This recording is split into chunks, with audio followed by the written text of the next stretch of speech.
మంగాపురం అనే ఒక చిన్న అందమైన గ్రామం ఉండేది. ఆ గ్రామానికి చుట్టూ కొండలు, దట్టమైన అడవి ఉండేది.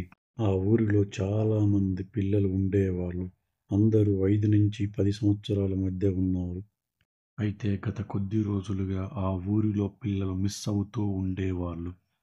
అది తెలిసి ఆ ఊరి ప్రజలు చాలా భయంతో సాయంత్రం అయ్యేసరికి పిల్లల్ని ఇంటికి తీసుకెళ్ళేవాళ్ళు.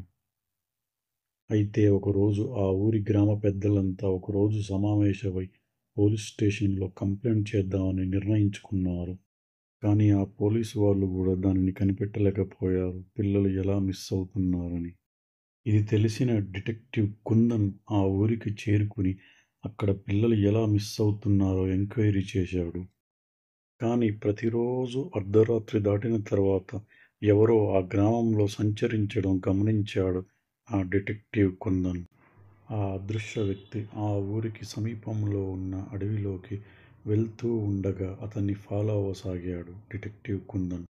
అతడి ముఖం చాలా వికృతంగా ఉన్నది మరియు అతని చేతిలో ఒక పదునైన కత్తి కూడా ఉన్నది.